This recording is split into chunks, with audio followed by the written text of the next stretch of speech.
Okay, so here we are, continuing with simple linear regression. Now that we have the ordinary least squares estimators, let's look at some properties of those estimators with the goal of hopefully doing statistical inference on the respective parameters those estimators are trying to estimate. So first with the slope coefficient, let's first here state that under the simple linear regression assumptions, remember there was 4 of those, that we had a linear model, that the error terms were normal, that they had a constant variance, and that they were independent.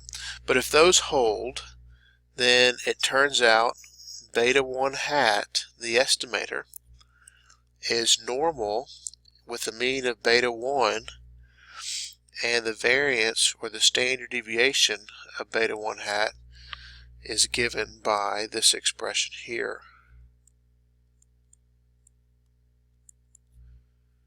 Sigma epsilon, that's the standard deviation of the theoretical error term, divided by the sum of the squared deviations in the x variable.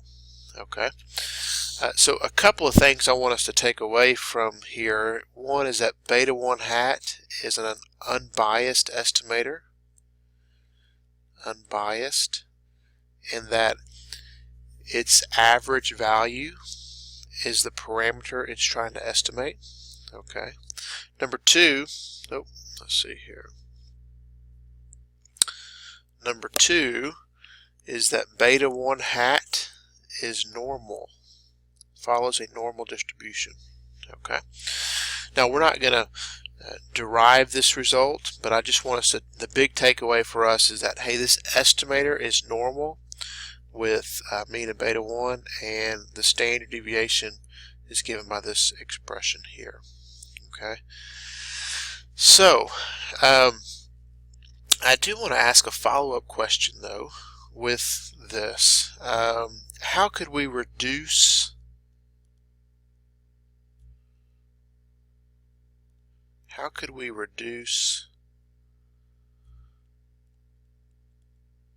not that, how could we reduce the standard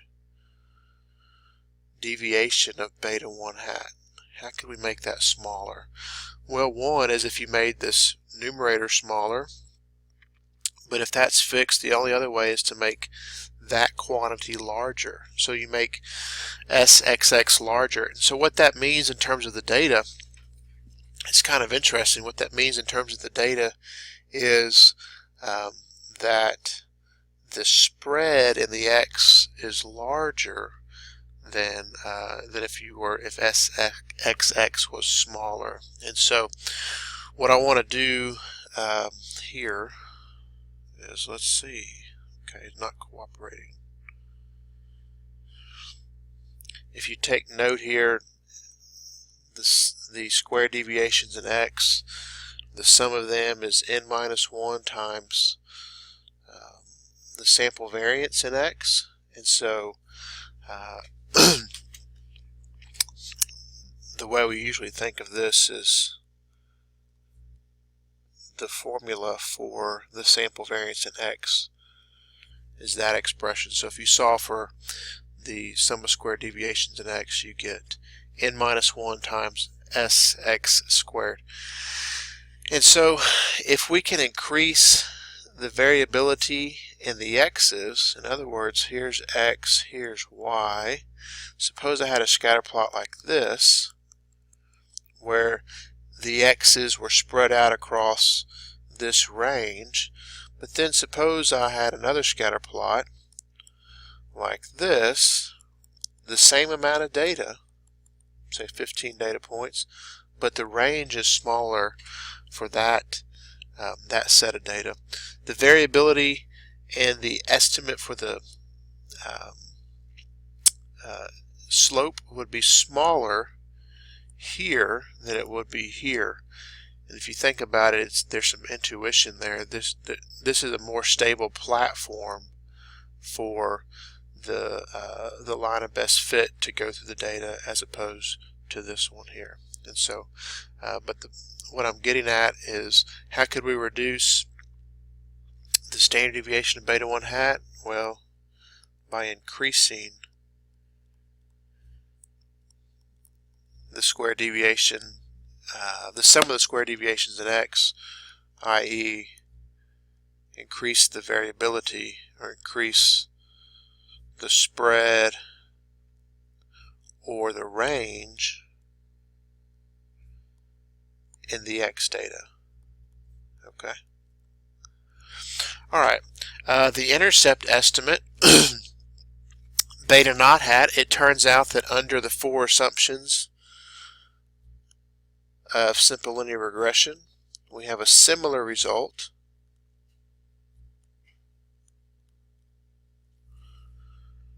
That beta naught hat is also normal.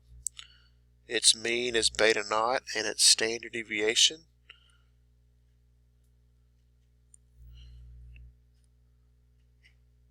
is given as follows.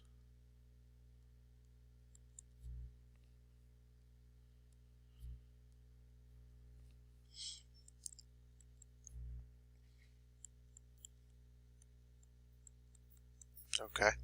Now we're actually not going to make use of this a whole lot, because really we're not that interested in inference on the population intercept. But I do want to make a question here.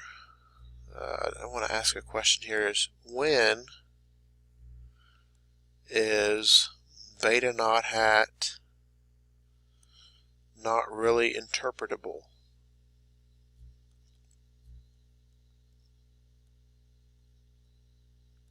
Okay. If you think about what the intercept is, just from the perspective of your high school math class, B was the intercept, and it was the value of y when x was 0.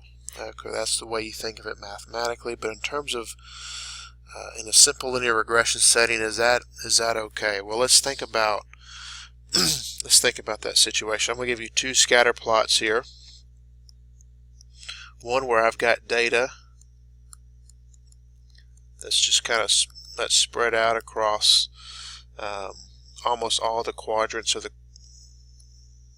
Cartesian plane there, and the other where I've just got data over here, just really in the first quadrant. Now, if you were to fit a line, you could come up with a line of best fit in both situations. There would be one for that and that scatter plot, and here's one for that scatter plot. Now, both of these have an estimate for the intercept. You got to have that to have the line. But the estimate in this situation is really only the one where it's interpretable, and it's not really interpretable here, because the main point is that we don't have data around the value where x is 0 in the second plot, but we do for the first plot. And so if we interpret the intercept as the value of y when x is 0, you got to have some data around the point where x is 0. And in this situation we don't. So in the situation where you don't have x data close to 0, then the intercept is not interpretable. Okay, so this lays the groundwork to do inference on the estimators, in particular a confidence interval. First off, here on the slope coefficient is given by this formula here without derivation. I'm just going to present it to you. Beta 1 hat plus or minus a t percentile times the estimate. This is the estimate for the standard deviation of the theoretical error terms, times the square root of 1 over the sum of the square deviations in x. And this t distribution has an associated n-2 degrees of freedom with it. Alright. The hypothesis test for beta 1 is as follows. First, suppose that we want to test the following hypotheses.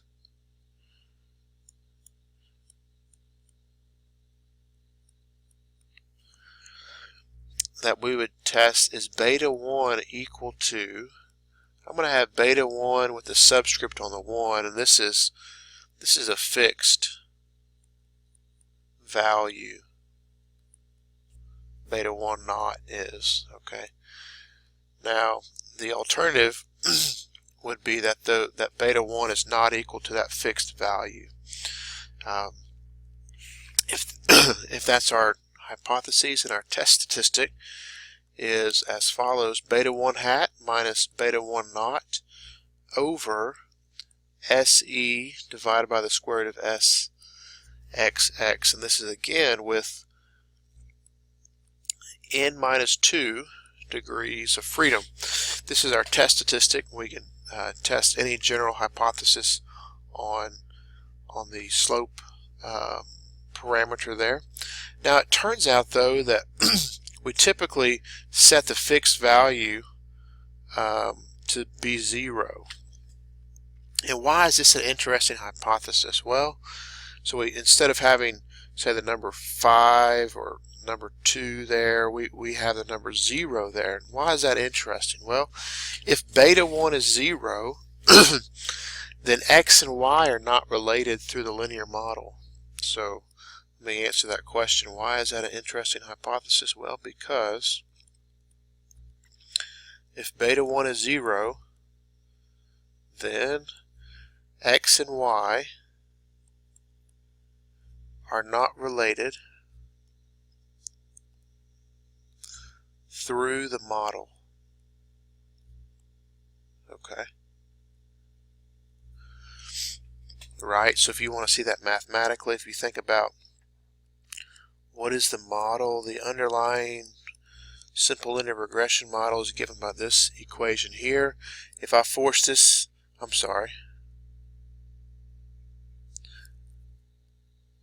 if this is 0, then x is going to tell you nothing about y. Okay, so that is an important hypothesis to test. Okay, an alternate F statistic for testing if beta 1 is 0 is as follows. It's an F statistic. It's the sum of squares regression. I'll define that in just a minute. Divided by 1 over the sum of squares residuals divided by n minus 2. Recall an F statistic often appears in the ratio of 2 mean squares, and that's what I've got here. This is mean square for regression and mean square for the residuals. And this is the degrees of freedom associated here. Are the numerator degrees of freedom, is 1, and the denominator degrees of freedom is n minus 2. Okay, and this is where, let me just tell you what this sum of squares regression quantity is.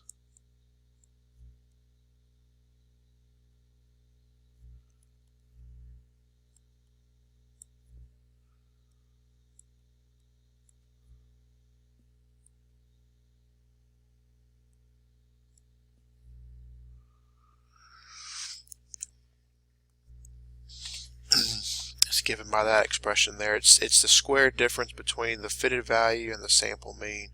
In some sense, it's a measure of the variability that the model has captured in regards to the response.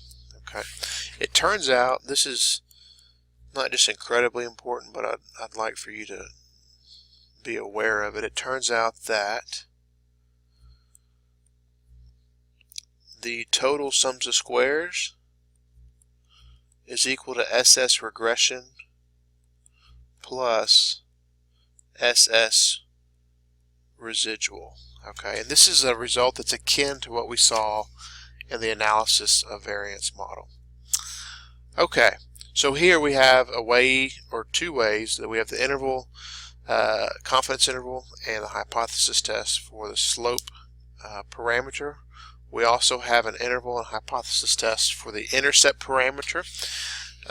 The interval for the intercept parameter is beta naught hat plus or minus a t percentile times s epsilon times the square root of 1 over n plus x bar squared over the sum of the square deviations in x.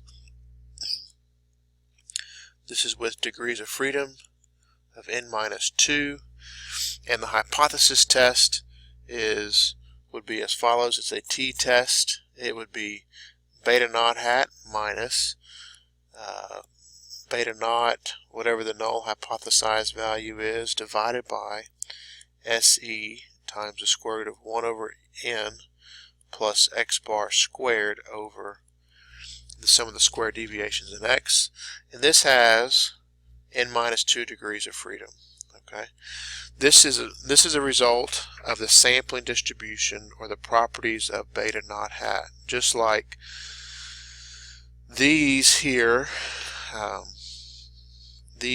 were a result of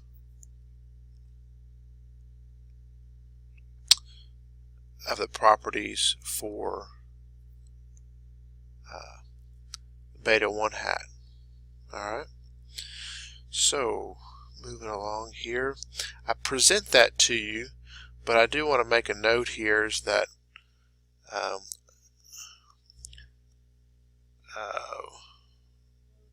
that we are usually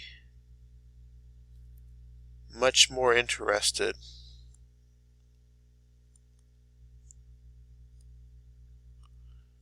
in beta 1 than beta naught. Okay, typically the intercept parameter and estimates and inference on it is not that interesting for us. We're interested in the slope parameter. Okay. All right. So moving along here, estimation of a mean response. A new idea is for a given x value, we are interested in estimating the expected value of y sub n plus 1. This is the mean. This is the mean, and it's given by beta naught plus beta 1 x n plus 1. This can be thought of as a conditional expectation, which is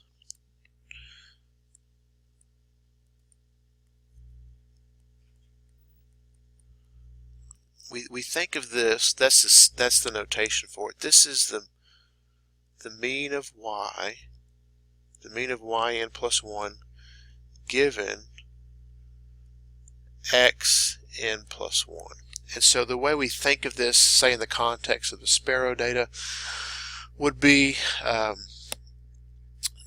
what is the average age for sparrows of a fixed wing length, say 5 centimeters. That's what this would be here. This would be the average response for a fixed value of the x variable. Now a natural point estimate for this parameter, which is it is a parameter, it's a population mean, is as follows. It's just to take your fitted model, which is beta naught hat plus beta 1 hat, and plug in the n plus 1, or that next x value that you're interested in, or the response at that particular value of x.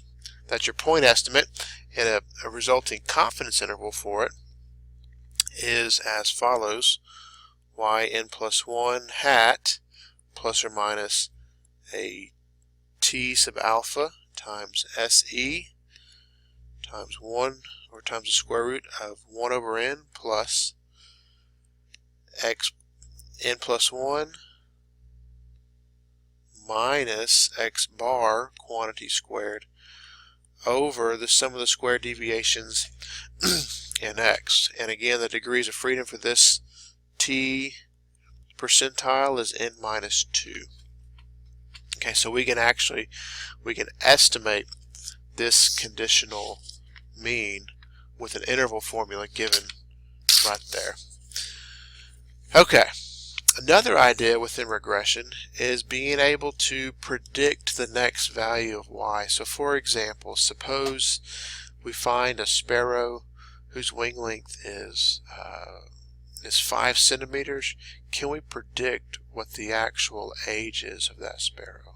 That's what we want to be able to do, predict the next response given a certain wing length. So note that this is different than trying to estimate the average age for a given wing length. We're trying to guess at the next age for a given wing length. So here we assume that in this setting we assume that the response is independent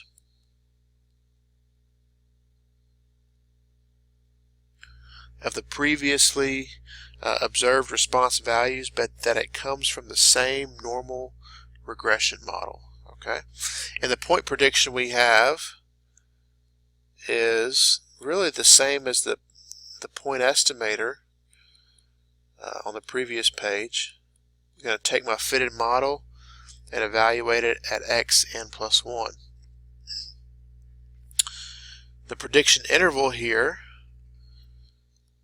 which is a nice thing to have, we can say with a certain level of confidence that the next response is going to be between two bounds. That's a nice thing to be able to do. But it's a point prediction plus or minus a t percentile times s of sub b times the square root of 1 plus 1 over n plus xn plus 1 minus x bar quantity squared over the sum of the square deviations in x. Alright, this is with degrees of freedom equal to n minus 2. Alright, if you look at the expression for the prediction interval and the confidence interval, they're very similar. The midpoint is the same. It's that quantity there, yn plus 1 hat. And the square root term is very similar, except I've got a 1 plus here that I don't have here. Okay, and that's extra variability that's induced into the problem by trying to predict the next y value, not just try to estimate the mean y value for a given value of x. Okay, so let's look at this in the context of the example here. Let's interpret the estimated slope and find a 95% confidence interval on the slope. And so I think we kind of already did this first one, but I'll go through it again. Recall the estimated slope was 3.6, and our interpretation would be as follows. That we expect an increase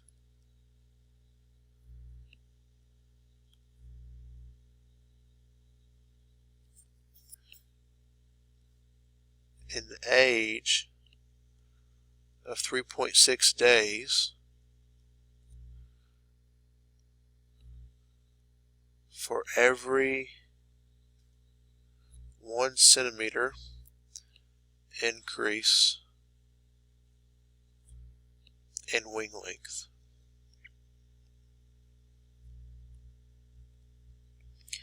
And really, I don't really want to use that word expect. Let me use the word we estimate. That's really more appropriate here. We estimate an increase of 3.6 days for every 1 centimeter. This is 1 centimeter increase in the wing length. Okay. Now, so our confidence interval on beta 1, we have the point estimate. What does the confidence interval look like? Well, the formula is beta 1 hat plus or minus a t percentile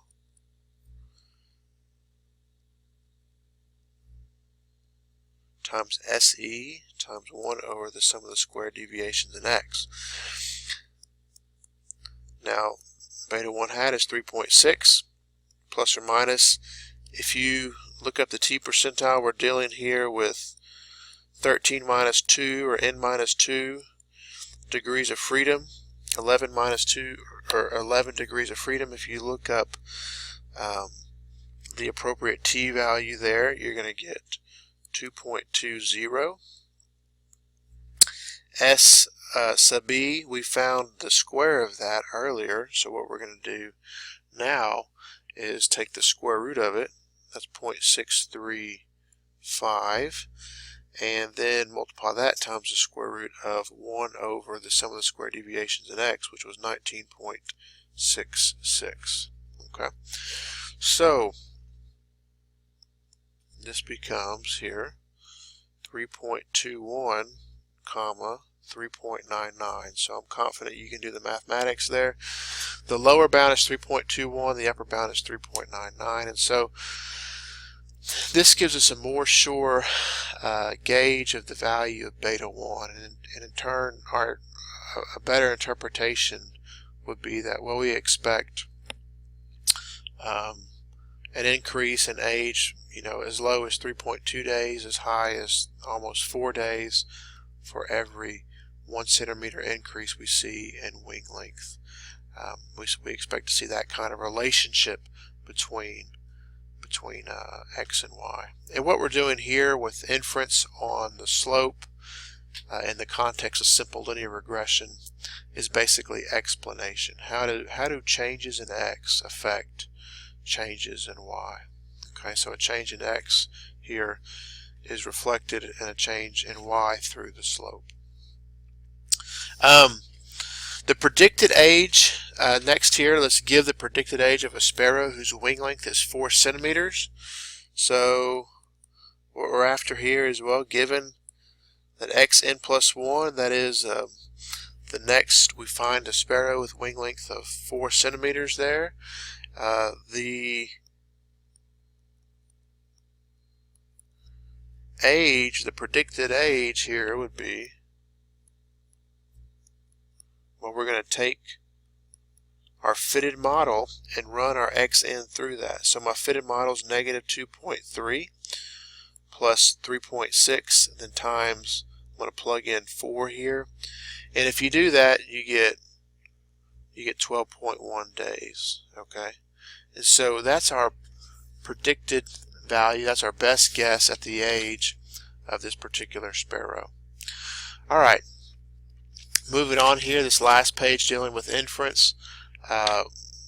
Let's compute a confidence interval on the mean age of sparrows whose wing length is 4 centimeters and a prediction interval on the age of a sparrow whose wing length is 4 centimeters. Then we're going to compare the two intervals and talk about that. So first here we're looking at a confidence interval on the expected value of yn plus 1 given the xn plus 1, or is 4. So that confidence interval is, again, the formula, if you reference that from a couple of pages ago, is going to be the point estimate plus or minus this t value times s epsilon times root 1 over n plus xn plus 1 minus x bar squared over the sum of the square deviations in x. So just plugging in the values here. My point prediction when x was 4 was 12.1. Plus or minus my t percentile here turns out to still be 2.20. It's the same degrees of freedom. Times the square root of 0.635. Then times, I've got to plug in all these values again, 1 over 13 plus 4 minus 3.42 squared over 19.66. Okay, so a lot of number crunching here. I'm confident you could do that, but I'm going to get to the punchline here. The lower bound is 11.57 and the upper bound is 12.65. Okay, so that's a confidence interval on the mean age given a wing length of 4 centimeters. So if we want to interpret this, it would be as follows. We are 95% confident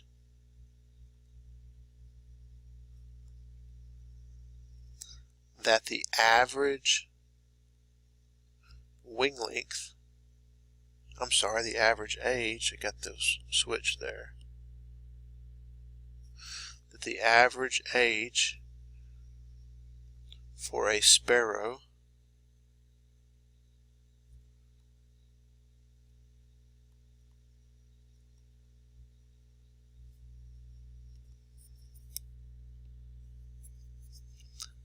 whose wing length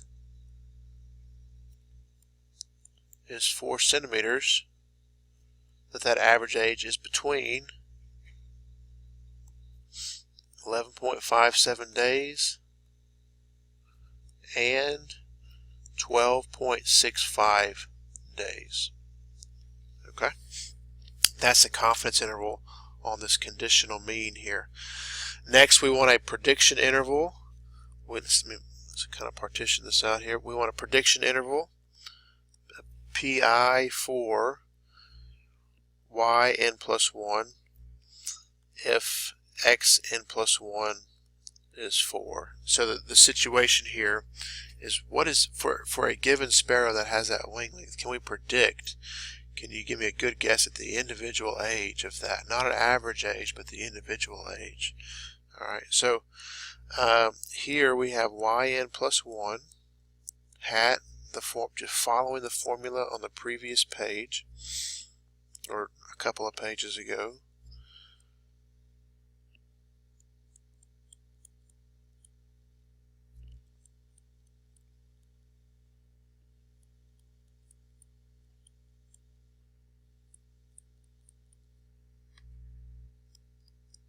Alright, so again, plug in all the values. This formula looks very similar. I mean, what you plug in is the same as what you had up here and in here, except I've got a 1 plus that's a little bit different.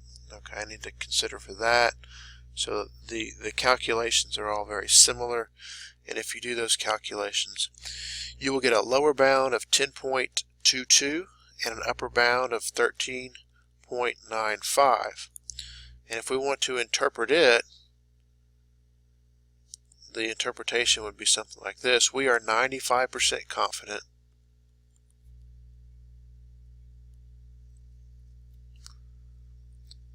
that an individual sparrow whose wing length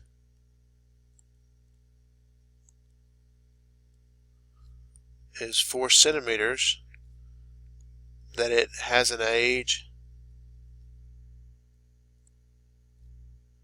between 10.22 days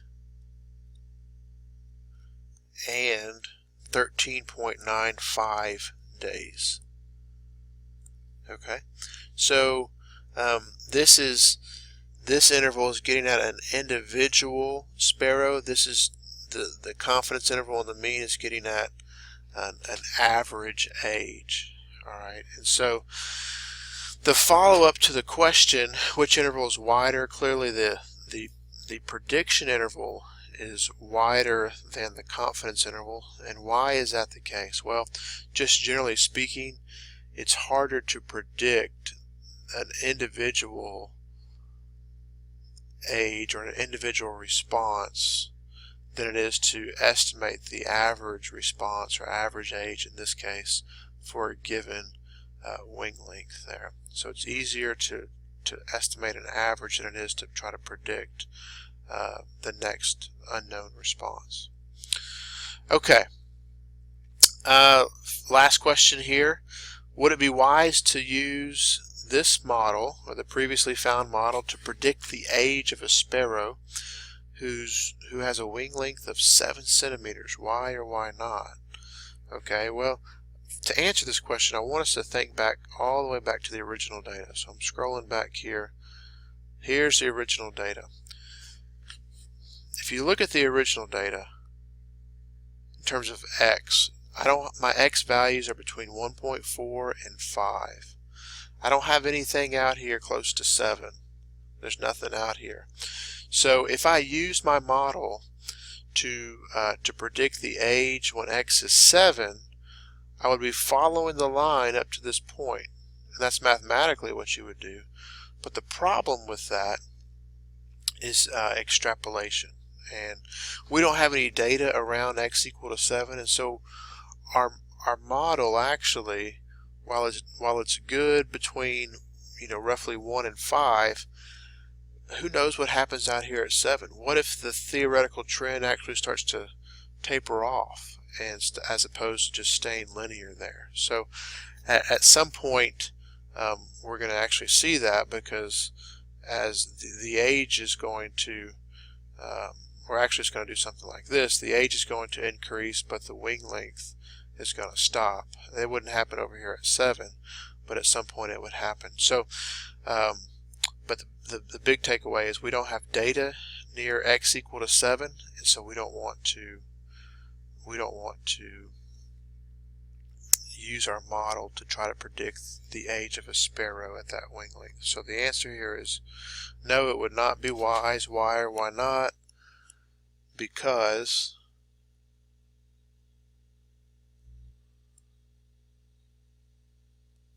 it is outside, or let me say this, x equal to 7 is outside of our original range of x data. Okay. This extrapolation, or this kind of extrapolation, can be dangerous in a regression setting, so we don't want to do it for now. Okay. Alright, so this wraps up the discussion on inference for parameters in the simple linear regression model.